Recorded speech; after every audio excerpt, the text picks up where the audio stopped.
Hello everyone, Silent here, and welcome back to another episode of Truly Bedrock Season 4. Today's goal is to get to infinite experience via smelting potatoes down from our villager crop farms that we built in the previous episode. We do have over 1,000 levels, but we don't actually have any real XP farm on the server because I've just been using like the furnace XP glitch, but that's patched ×4. So we're gonna build a proper legitimate XP farm. So this is a multi-part process. The first thing that we need to do is get a ton of fuel because we're gonna be smelting down a bajillion potatoes. We're gonna be farming lava because it's basically the best fuel source in the game. It's also really easy to get in large quantities, and we can build 2 little mini lava farms down at the bottom of the base, probably at that layer and that layer over there. So once we have all the lava in the world, we can go ahead and build up the actual smelting array. Zoe was nice enough to give us literally 2 stacks of shulker shells, which seems very expensive, and it is very expensive because these are straight up from the end. But now that we got shulker farms on the server, maybe this isn't like that expensive anymore. Maybe these have just like completely devalued in currency. Either way, very, very nice gesture of Mr. Zoe. So that is just like way more shulkers than I've ever had. I can swim in shulkers now. This is great. I'm gonna be leaving these everywhere. There's gonna be so many lost items on the server. This is gonna be great. Right, well, I made all those. I don't know what to do with them. So we need to build a lava farm. That way we can smelt down the bajillions of potatoes that we're about to be getting. And luckily we already have an iron farm, so we can just go ahead and mass craft a whole bunch of these here cauldrons. I don't know how many cauldrons I need, but I think it's probably going to be more than this. So I'm going to make too many cauldrons. That way I can regret it later when I don't have enough iron. Cool, let's go figure out where we're actually going to build this. Okay, so we're going to put the super smelter on that side over there, and then we're going to have the lava farm on this side over here. And we're going to dig this out and have just like a fairly basic lava farm. We just found 3 emeralds all right next to each other. Amazing. I love it. Give me all of this. Okay, so this is the foundation of the lava farm. It is 153 cauldrons or something like that. I still got a stack left over, so I definitely overcrafted. I shouldn't have done that. But I gotta make more anyway, because we're gonna build another one on that side, I think. So now we gotta go find a whole bunch of the drippy boys, and then we gotta like figure out how to decorate this area. Okay, so the lava farm is coming together a little bit. We got the nice little floor in here. We're gonna have water streams push in on top of the ice to, you know, collect everything in the center. But more importantly, we grabbed ourselves a bajillion little dripstone guys from a nearby cave. So we're gonna place in those first, which means that I probably need to remove all these cauldrons just so I can actually like get up there and place these in. I may have built the farm slightly backwards. So because of some changes in the recent update, every single one of these blocks has to have a lava source on it. So it honestly might be a better idea to go find yourself a natural lava lake and then build a lava farm out of that than try and like build one yourself, because every single one of these needs lava. And it's like not a small amount of lava right there. Ah, I'm on fire. Okay, I saw that coming. I knew that was gonna happen. Great. Ow. Well, we all knew that was gonna happen. Jeez. Okay, I have a solution to this. So we're just gonna place in a floor of like temporary blocks, and then we can just stand here and place the lava exactly where we want it. And then it's not gonna flow, and it's not gonna burn us, and it's gonna be great. So that's 100% lava sources. We knock out this line, and then we fill in those. Look at that. I have a big smarty brain. I got solutions to basic problems.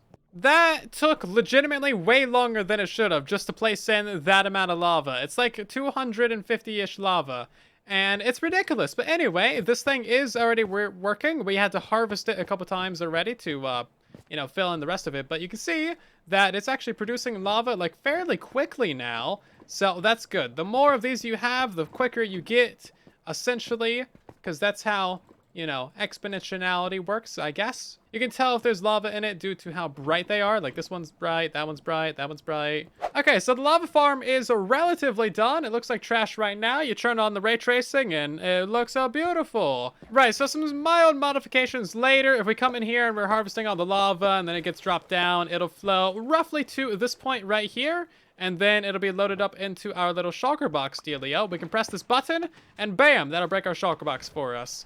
Very basic, super straightforward, extra simple, And honestly, that's kind of all we need for this to work out. So I'm quite happy with it. This thing is already producing more lava than I have shulker boxes for. So the second lava farm is in progress. It's nearly done, but we actually need to harvest this farm entirely in order to kind of complete it. So we got, you know, 3 shulkers to fill up. We got many, many buckets. Now the inventory fills up, and there goes all the lava buckets straight out of it. And the water is actually working pretty well. This is a fairly user-friendly, low-tech farm. The double lava farms are now done, and they look very ominous in this lighting. I really like it, actually. The decoration can maybe use a little bit of work, I will say. That is rather not great. We really need to take care of the bottom part of the base. Look how ugly that is. We're going to fill that in with a layer of slime, and then we're also going to fill in a layer of carpets above it. That way we can still do fun things like this, where we just bounce off the top of it. What's the point of a giant hole if you can't jump down it? Had a good run, but our world eater is finally being removed. Thank you so much for digging out this hole for us. You saved us like 20 million hours of mining with pickaxe. It was very much appreciated. And now you're gonna go live in a shulker box. Okay, the dark bottom of the base really goes well with everything. If we remove that beacon right there, it's gonna really play into the base very well. Someone appears to have broken the moon. I think that's the moon. That's the sun. So what is that? Hello? I don't remember the moon looking like that. Is that just RTX? Okay, but now there's no moon. Shouldn't there be a moon somewhere? Somebody stole the moon. Honey, I shrunk the moon. I hope no one blames this on me. It wasn't me. Yeah, you know what? The no moon really does sound like a Slack Lizard issue. I bet you it was him. He must have done something with it. So the mob farms in the base, the quad little mini guys down below, have been running for quite a while, and we actually have a surprising amount of gunpowder from it. That's not too shabby. A decent amount of string. No bones. I don't even know if this filter is set up, though, so that's fine. We should be getting some bones. The arrows are being burned. Honestly, though, that's not a bad amount of gunpowder. Like, I will gladly take that. The crop farms have produced a lot of stuff now, so full double chest and this hopper. We still need to expand the farms, though. For some reason, the villager is harvesting potatoes, but not picking them up for some reason? What is wrong with you, sir? Sir, I need to have a discussion with you. How many of these are doing this? They should never do this. Why are you not picking up your potatoes? You're wasting these? Wasting the best food in the game? He has no inventory room. I wonder if I actually do need to give him a composter. Strange. Right, so I placed down a composter, but there's a lot of villagers in the area, so I have no idea who that linked to. Right then, I'm gonna need to get a whole bunch of these and then try and figure out, you know, how to get this one to link to that guy. And this is a prime example of why we need villagers to link proximity-based and not, like, randomly choosing a workstation from the village, because all of the other villagers that have absolutely no chance of ever accessing these workstations are linking to these and then unlinking it, and that makes it nearly impossible for this guy to get a workstation. And I have no idea why he's not, like, picking up potatoes still. So I'm not even going to bother trying to give them workstations, because honestly, it's basically going to be impossible, and there's nothing stopping them from unlinking from their workstation and going to another one. It might also be just because there's some zombies around. I don't really know, but with RTX, we can kind of get like a micro X-ray. As you can see, there's a couple zombies up there. So I'm going to go ahead and dig up there, and we're going to see what those zombies are up to. If they're scaring my villagers, then I'm going to have a serious discussion with them. Did you guys not read the no soliciting sign? I'm pretty sure you're loitering, and that's a fine of, like, death. Oh, look at that. There's actually a spawner in the base. I had no idea. This might actually be kind of convenient.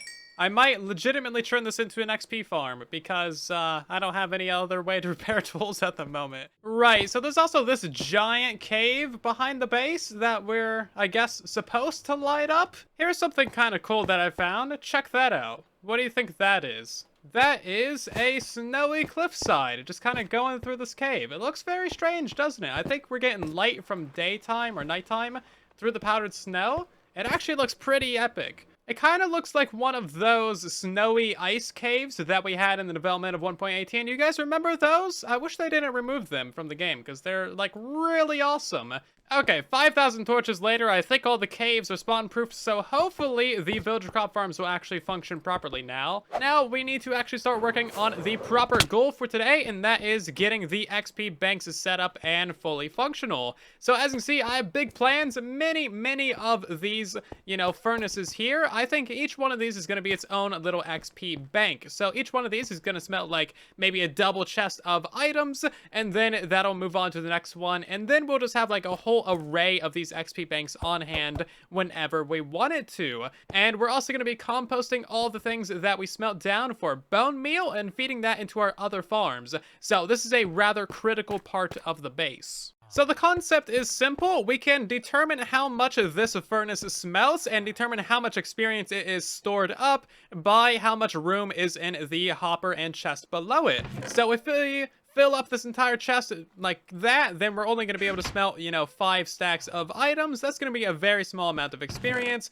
but we can just limit like that many slots, and then it'll fill up these 18 slots of smelted items, and that will be significantly more experience. If we give this thing a double chest, then of course that's going to be a lot more items that it has the potential to smelt, and that'll be enough to repair a fair amount of a netherite pickaxe, for example. So that is kind of the idea. We can easily determine how much these guys are smelting just by allowing them to back up with items. I have made a video all about the nitty-gritty details of best XP smelting practices, and in that video I say that smelting down raw fish is basically the best thing that you can do, or really just raw meats, because each raw fish or raw meat will give you 0.35 experience per smelt, and that is quite a bit. However, potatoes, as it turns out, also give you the same amount of experience as well, so there's no reason not to farm potatoes. It's a fully automatic, and you can do it anywhere in the world, whereas fish, you kind of need like, a fish farm or a guardian farm or a squid farm or something.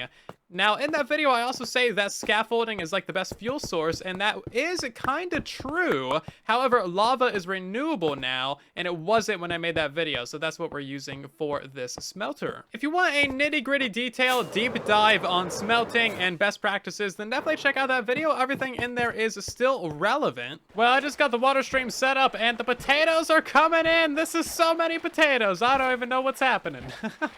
I did just sleep, so I guess all the villagers are just like chucking the potatoes out. I believe that this area is mostly done. I've harvested both of the lava farms, and as you can see, they are kind of kicking butt. We have so much lava now, so we can take all of this lava and shove it into this little chest right here. That will go up an item elevator in the backside. You can kind of hear it, and then that's going to send the lava into all of these areas. So we should see some lava getting into here shortly. Oh, I see. I built it slightly wrong. Okay, we place a chest right there, and that should send all the things up. Is that actually a double chest? It is a double chest. Why is it not connected? I don't know. I'm not here to ask questions. I'm just here to see if this thing's working, and it appears that it is indeed. Okay, cool. We should now have the XP Furnace Bank of Doom. It's starting to smelt things down. Fantastic. We need to add in more lava, like all of the lava that we have. And there we go. We're starting to get enough potatoes to actually fill up all of these things. I don't have the production capacity right now to fill in the entire system, but we are going to expandify all of the villager crop farms, probably like by 30 or 40%, give them a lot more farmland, and that should hopefully bump us up enough to fill up like maybe half or hopefully all of this thing. But again, we're gonna have several of these not smelting at any given time and just ready to go with instant experience, and then the rest of them will be like filling up with items and whatnot. We do have a large sum of potatoes built up already, so I made myself a very convenient little hole in the wall where I can just chuck like all of the potatoes into the super smelter, and that should hopefully turn on a couple extra of these furnaces, but I guess it probably needs to back up. Each one of these needs like 5 stacks of potatoes in the hopper above it, and then all the ones in front of it need 5 stacks of potatoes in it.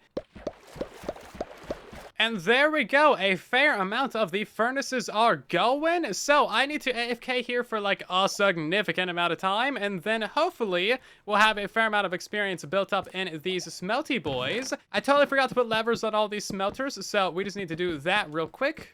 Okay, let's see how much experience this guy right here has. It's been smelting the longest, but it's only got a couple stacks of taters.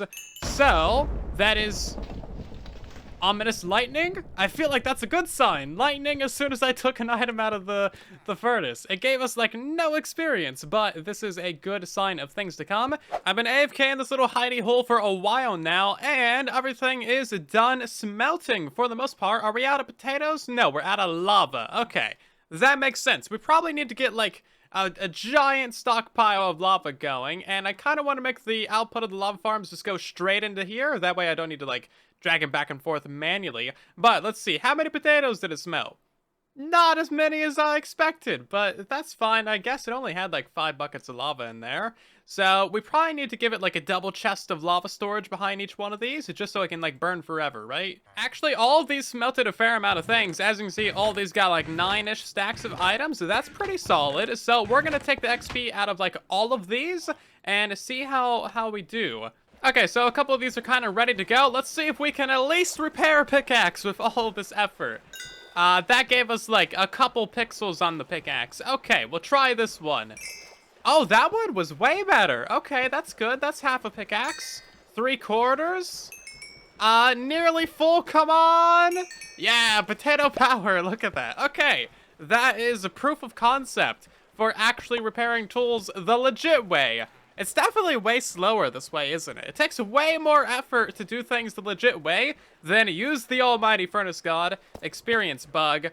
But RIP Furnace God. We now have to do like furnace, just regular furnace person. As you can see though, we got lots of potatoes coming in. As soon as it turns daytime, we just get like 1,000 potatoes. It honestly is pretty nice. I think what we need to do is we need to get a supplemental fuel source, maybe like coal or scaffolding or something, just to help, you know, supply the furnaces for the time being until we can actually repair everything and get the crop farms upgraded. And then we might also need a supplemental thing to smelt down as well. I'm gonna talk to the people on the server with Guardian Farms and see if they happen to have like all of the fish in the world, because fish and potatoes provide the same amount of experience. So if we can make that happen, then that would be very good. That would at least kickstart this little project here until we have a good supply of potatoes to burn through. This is the first time since we've updated and the Furnace God was removed that this pickaxe has been full health. I've been trading with the 10 villagers that I have to try and repair this thing like halfway.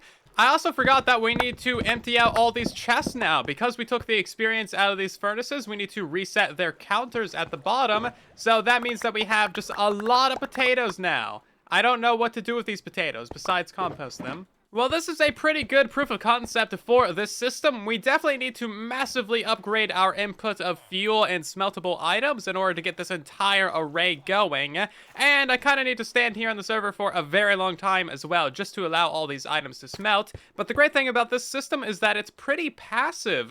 So it's just going to keep on smelting and doing things as we are building up the other parts of the base. And then whenever we need experience, we just come in here, flick a lever, take a potat, and then we get to just repair our tools fairly instantly. So it does require a little bit of setup time, but in the end, you get a lot of potatoes.